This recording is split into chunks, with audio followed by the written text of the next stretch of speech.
Bell's moving quick, and rightfully so. Did you see he narrowed his list down, right? I know.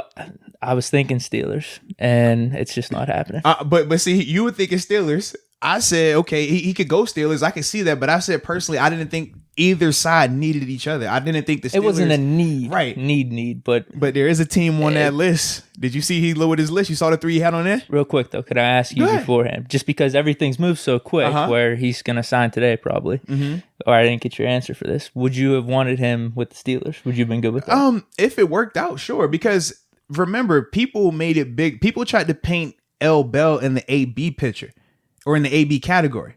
They were two totally different situations. One, when we talk about AB, it was more so the strength of power, right? Him wanting to be the guy. Obviously, Ben is the guy. And then from there, you deal with some of the antics of, okay, well, is he going to show up? Is he going to have an attitude? Is he going to throw something on the side? Like that type of stuff was what AB was doing.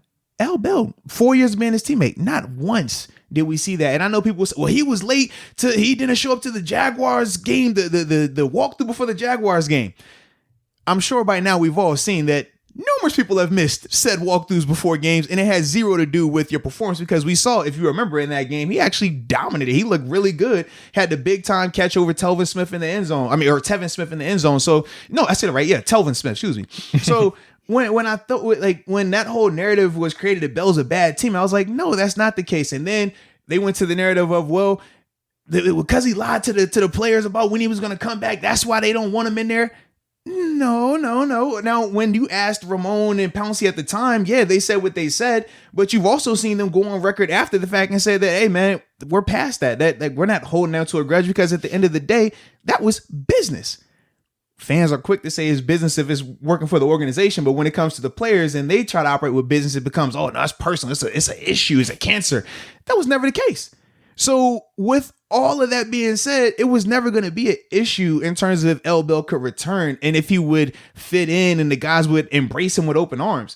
The issue to me was, where does he fit right now when you have a healthy James Conner, a healthy McFarland, a healthy Benny Snell, and then a healthy Jalen Samuels? Because we know that the Steelers have been using all of those guys at various points. It's not like, oh, this is the go-to guy right here. They're using all of them at different times in the games, some critical moments, some less impactful moments, but they're all being used. So I just didn't think that L. Bell would be a necessity for them. And then for L. Bell's side, I said, well, number one, with you having the guaranteed money that you have, you control where you go. You don't have to just say, I got to go somewhere I'm going to get a check, or I have to go somewhere where it's a fit.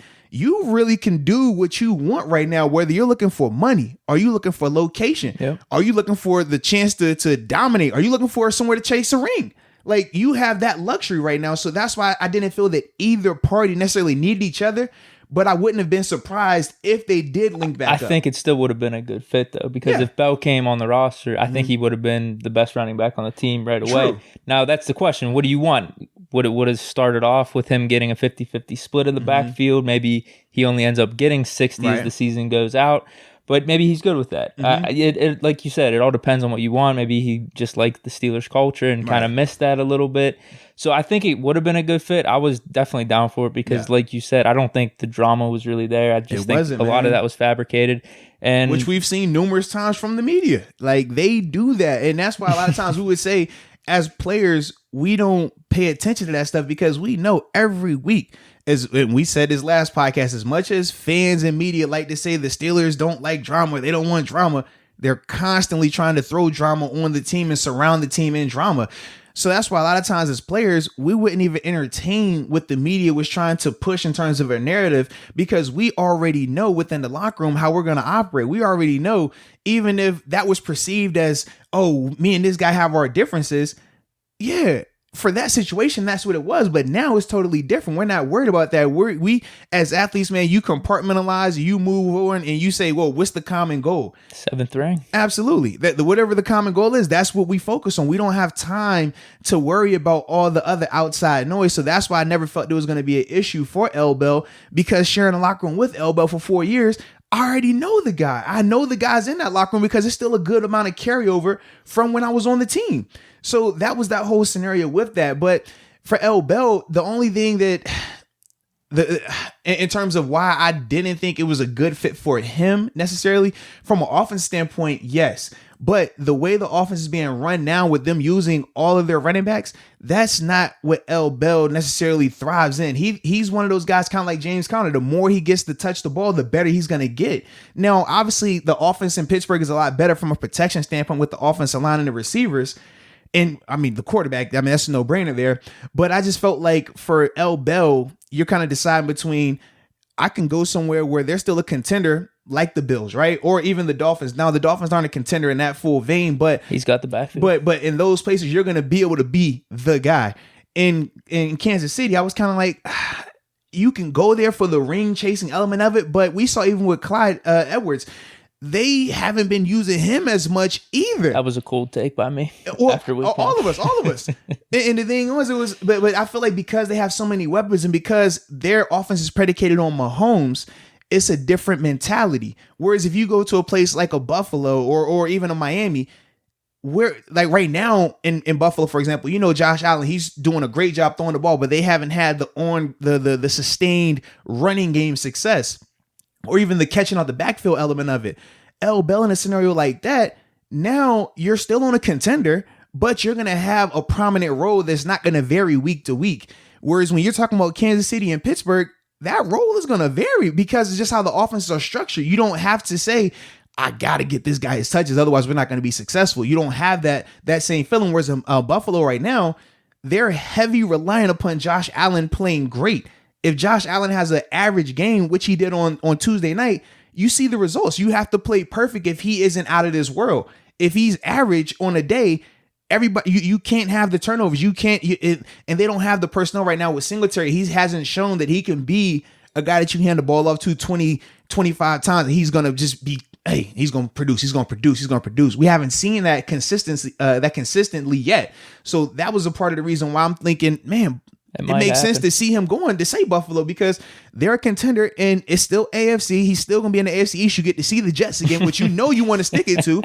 Trust me, I was a part. It goes through your mind. I've had 2 times, right? I'm sure. I've had 2 times where I've had the opportunity to potentially leave my organization, right? Being in Buffalo 4 years and being in Pittsburgh 4 years.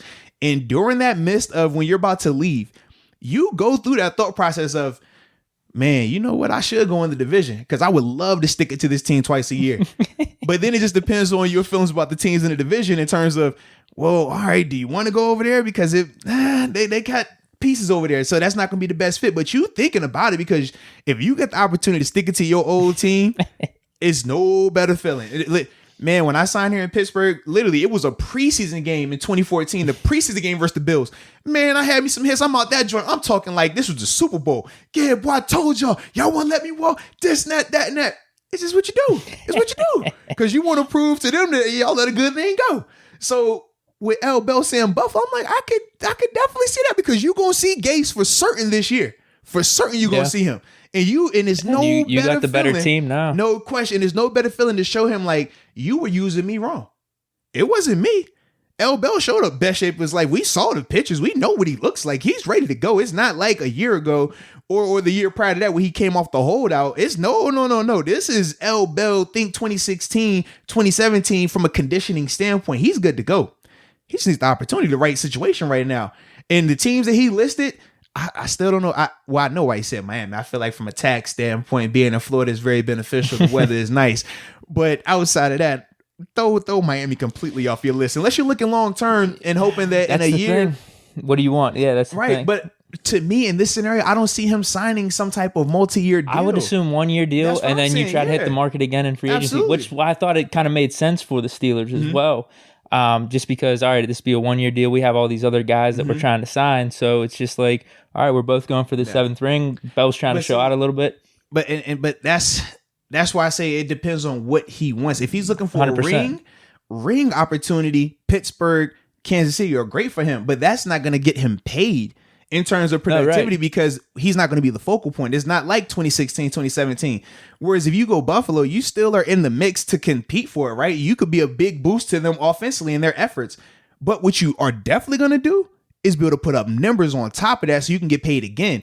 But it really just depends on what's his motives. If he feels like the 28 that's fully guaranteed right now coming from the Jets is enough for him money-wise, and now he just wants the ring chase, well, that's a different conversation.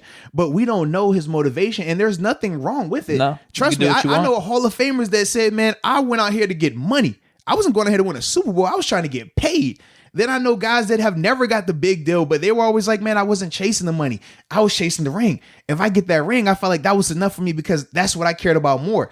Everybody is different in terms of how they view that thing, man. So it's no right or wrong answer in terms of his motives, but that's kind of the thought process with everything, though. You don't think at some point we would have switched the offense a little more geared towards him as opposed to like a split backfield? No, I think they would. Yeah, I just don't. I just don't think that's a guarantee. It's you know not. what I mean? It would have been performance based. He would have had to have shown out for a couple of games for them to really commit to that. Yeah. And when you're looking at just L. Bell right now, I don't think the waiting game is going to benefit him, especially if he's taking a 1-year deal. He needs as many opportunities as possible because there's going to be an adjustment period to get. Even if he came back to Pittsburgh and he played in the offense for 4 years, he spent his past 2 seasons in New York. You got to unlearn that verbiage and get back to learning the Steelers, even though you know it. Even though I could bring up something that you've done before in the past couple of years, it's still going to be like, oh, I got to refresh on this. I got to get this back going. We got some new wrinkles now. Right, absolutely. And especially when you're seeing some of the new things that Matt Canada has brought into the offense as well. So that was another part of it that I was thinking just if you're going to go through that phase, if you're trying to go back out there and prove that you're still the guy, I feel like you want to go where you're going to get the absolute most opportunities. Now, Miami might be good in that because you're going to get the garbage time statistics. You're going to put up numbers. You know, Fitz gonna throw that rock, man. You're gonna have some opportunities, but I just don't like their structure down there. I don't feel like I feel like they're 1 year away. They got some more people. They did a really good job from last year to this year talking about the Dolphins and their roster, but they still I could see him being in similar scenarios that he was in with the Jets, yes, where Dolphins get down a little early. Yeah. All of a sudden, you're not running the rock as much. Yeah, you'll get some of the pass catches and the garbage time stats, right, but it's not the same where. Yeah, Bills. I guess Bills or Kansas City. Those are his two squads. Do you want it with the Bills? Like, are you really feeling it? For me, I think Buffalo because it's a fit on both sides. Number one, you still have 2 really good backs in terms of Devin Singletary and Zach Moss up there, but neither of those guys have proven to be the alpha, the guy that you can just, hey, if it's run or pass, that's my guy. They're good, but now imagine if you include L. Bell into that running back group. Now that group looks like legit, like really, really good compared to what they did last year. You had Devin Singletary and Frank Gore. Before that, you had Shady McCoy and Frank Gore. You never really had the same level of star talent plus depth at the same time when everybody was like good and young and healthy. You can get that element. Then I think of a guy like Josh Allen. Man, right now when you watch him on tape, like I said, he's throwing some beautiful passes. We've highlighted some of that stuff, right? But he still hasn't had that legit safety blanket where, you know, with his cover downfield, let me drop it off to the back right here. And you go make something happen. You know, L. Bell, he does that. Even with the Jets in this short time, he still showed flashes in the passing game. Even game 1 before he got hurt, even with the hurt hammy, he still went out there and had some plays in the passing game. That is what he brings to that offense if he were to sign there. And I think that only opens it up a lot more from a passing standpoint for them. And they also got the O-line up there that's going to help him. That Bills O-line is way better than what he was running behind in the Jets, man. So that's why for me, I think that's a good fit. Plus, from an organizational standpoint with McDermott up there, they just have a lot more structure. So that's why I can see him going there. But Kansas City also, if you're trying to get a ring, in terms of a legit front running, you don't have to worry about can the Bills sustain this. We're not talking about that conversation with the Chiefs. We expect that from them. When we talk about the teams that are going to be competing for the rings come, late in the year, December, January, we know the Chiefs are in that mix for certain. Buffalo, they're surprising people. And they're showing it, but they haven't done it to that level just yet. So if you want the surefire, we're going to be in that competition, we're going to be in that conversation, then yeah, you go to Kansas City and you just make it work however it happens. Yeah, I feel like Bills, it could be Bell is the difference maker. Yes. There's an added element. Our team is just a little better because of Bell. He got us over the hump. Yeah, the X factor impact, whatever. Whereas with the Chiefs, hey man, I'm going to do my part. I'm along for the ride. I'm going to be Le'Veon Bell, but I don't know what's necessarily going to happen in terms of my direct impact on how good the Chiefs are. And what makes me nervous too is because of last year, seeing how when the Chiefs acquired LaShawn McCoy, how they didn't really use him at all.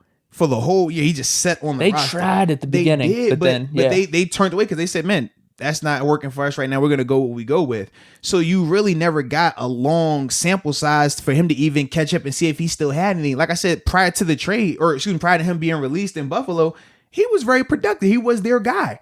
You go from being a crazy amount of touches guy a year prior to that and relatively healthy to barely even dressing. He wasn't even dressing for portions of the year. No. That's my fear with L. Bell if he goes to Kansas City, because they already have Clyde. And if they try him out on a 1 or 2 game basis and it doesn't click how they want, because they're so successful right now, they don't feel the need to wait around for this guy to catch up. And then you'll just be stuck sitting up there. And we know how it goes at the running back position, man. Once you go from not getting the mega deals to just another guy, and then you go from being another guy to not dressing, brand. It's over for you, man. Because even though at this point, I would definitely take Bell. What's he, 28 right now? Yeah. And we talk about his conditioning and everything. And relatively no wear and tear from the past 2. He played 18 games probably on the younger. roster, only played in 17 of them. On his body, probably younger than that. As opposed to LaShawn McCoy, which I don't know, he's in his 30s. 31, 32. He's in that frame. He might even be older than that, to be honest with you. But like what I'm saying is I would take Bell in that scenario or as a running back over LaShawn McCoy. Yeah. But like you said, if for whatever reason Chiefs are just kind of, we're doing this, we're doing that, and you're kind of seeing it with the Bucs, like all of a sudden now Ronald Jones is getting a lot of carries. I think Fournette's been hurt, but I don't think they care. Shady's on that roster too. It's just like, it's just like, we just want to win, and we don't have to cater to you to win because we already have a winning method. We have the guys in place, and it may have nothing to do with Bell as a player or a knock on his talent or anything. It just might be the fit, like you said, which could hurt him in the market the upcoming season. Absolutely, man. Wow, dude, it's just crazy. I guess you could see it coming though.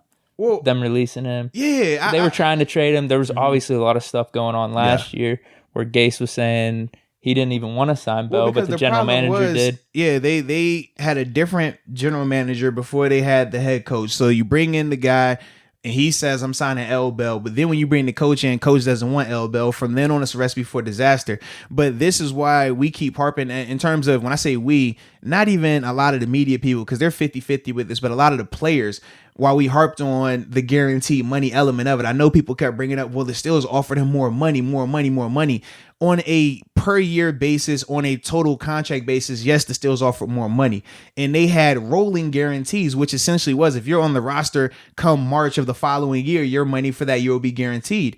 In theory, yes, that's cool, but a lot would have to go right for him to continue to make that money. Number one, health. We saw Dak Prescott, how that happened. There's no guarantees with this, okay? He was also, think about Elbow, was on the roster when Ryan Shazier got hurt. So he definitely has seen that. He knows the importance of guaranteed money. Then I said, well, not only do you have to stay healthy, you got to produce. That's number 2. But then number 3, you got to hope that management and coaching staff stays the same. We talked about how just last year, once Mike Tomlin went from 8-5 to 8-8, people over here talking about he needs to be fired. You fire him, you bring in a new coach, it could be Adam Gase all over again in terms of that coach, even though he could be a good or bad coach, doesn't matter. But if that coach doesn't like that player or he wants different personnel, hey, man, your contract is a rolling guarantee. It's not fully guaranteed. We can go in a different direction. Then he's stuck. So for us as players, that's why we were so big in terms of harping on L. Bell going and getting the guaranteed money that he got because of this situation right here. You got that $28 million. It don't matter. If Gase love you, hate you, it does not matter because that check is coming. Now you're able to just operate and just do you and be the player that you want to be. You don't have to worry about the business element of it. And that's why for this situation right here, so even though we kind of can see the writing on the wall, once Gase got there and he made those comments, it never really had an impact on L. Bell because that money was coming. And now he's in the driver's seat once again where he has the chance to pick and choose where he wants to go. And now we're over here like, man, he kind of looks smart right here. Yeah, it's weird. I think initially, or at some point last year, even I guess early in the season this year, you would say, man, did Bell make the mistake going to the Jets? Just because, like, even if the money was a little bit off or a little bit worse, whatever the guarantees were, like being in the Steelers situation, man, that's tough to pass up. But like you said, now if his focus was money, which you're allowed to, like we're saying, like everyone's got to figure out their own priorities, what they want in life. If that was his thing, business, then great. Yeah. That's what he went for. He got the money with the Jets, and now, like you said, he got the guaranteed, and he's in the driver's seat. He's going to be able to pick between the Bills, Chiefs, and Dolphins. Yeah. Two of them, and he cut it down to that. It could have been who knows how big of this, but he went ahead and said, "I'm narrowing my list to these 3 teams." So when you talk about the driver's seat, that's the driver's seat right there, man. Yeah, I would have loved for him to stay in Pittsburgh, but yeah, you just got to do what's best for you. That's all. And I understand too when people talk about, well, if he would have played under the franchise tag again that last year, I think it would have been close. The money would have been close. It would have been close. This is the issue, though. Remember, we said number one, you got to stay healthy. When he played, if he would have played under that second franchise, we would have given him the ball a lot. Without a doubt. Yeah. We gave him 400 touches the previous 2 years, so he would have done it again. And if something goes wrong, he gets hurt. As much as we talk about the Steelers as an outstanding organization, very upfront, we know this. Don't act like if L. Bell didn't get hurt and have a major injury at any point, which he had already had injuries prior to. And then if Connor he gets came hurt in that franchise year, you think the Steelers are going to still offer him that same deal with that same money in terms of guarantees? Not a chance. Especially if you saw, we saw it with D'Angelo Williams. Absolutely, putting up really good numbers. And then if Connor came in like he did when Bell sat out and had a Pro Bowl type of year, so putting up Pro Bowl numbers. So as much as people want to say, well, that he was still going to make that or probably make more in these first 2 to 3 years, there was no guarantee because if he got hurt, which he already had been hurt and he plays running back, which we say, it's only a matter of time before you get hurt at running back. We know this. That wouldn't have been the best situation for him. And then also I saw where, man, well, he had a chance to be in the Hall of Fame, man, if he would have stayed in Pittsburgh his whole career. All I'm saying is this, man. The Hall of Fame, trust me, it's the pinnacle. We love it, right? If you get there, it's one of the highest honors. But at the end of the day, the Hall of Fame ain't gonna pay your bills, baby. I'm just being real with you. I know plenty. Listen, we're laughing, but you're right. You can Google Hall of Famers that are homeless, that are broke, that are needing money right now. That Hall of Fame ain't doing nothing. I mean, it's dope, and they do help out, and it's a legacy. I got that. But at the end of the day, I like my money. That's all I'm saying. I know guys who are Super Bowl champs that told me, look me dead in the face, bro. I ain't gonna lie, I kind of envy your career, man. I wish I would have got that money over this ring. I mean, the ring is cool, but I'm living in my house with my mom right now. This ain't that cool right now. I'm like, all right. That's all I'm saying, man. So everybody's motivation is a little bit different. There's no right or wrong with that, but just know you can't, just because we might feel like a Super Bowl is more important than a ring, doesn't mean that he feels that way or that other people feel that way. But I just feel like people don't like to be able to let people operate like that. It's either you are a team guy, you care about the ring, or you're a selfish me guy caring about your money, and that's bad. You can't do that. I don't think that's the case when it comes to professional sports, though. Nah, it's a mix of all of it. Like you want to be the team guy, you want to win. You also want to be taken care of. It's just how do you weigh all that type of stuff? That's all.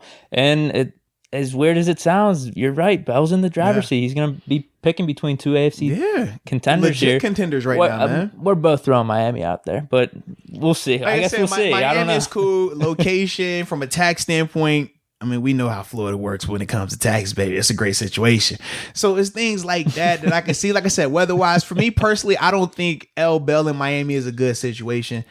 Unless somehow he signs a 3 or 4 year deal. Like right. If they give him that, then cool. But I don't think it works out if he goes to Miami, honestly. It just doesn't sit well with me, man. Yeah, 1 year deal with the Bills or the Chiefs probably makes the most sense. Yeah, so it would have made sense with the Steelers. I think it would have made sense with the Patriots. I also thought about San Fran because they've been dealing with injuries in the backfield. They like to feature their runners and stuff. Yeah, there's probably like 7 or 8 teams that would have made sense. But yeah, even Seattle. I'm saying, man, I could see him in a situation in Seattle because the thing is, with him already having the guaranteed money from the Jets, he doesn't have to worry about where he goes, who can pay X amount of dollars for him. He doesn't have to worry about that. And Bears. Right. They're absolutely another one, man. So he had numerous options. I was a little surprised at how quick he decided to narrow it down to 3, but that's the beauty of it, man. Yeah, for sure. Yeah.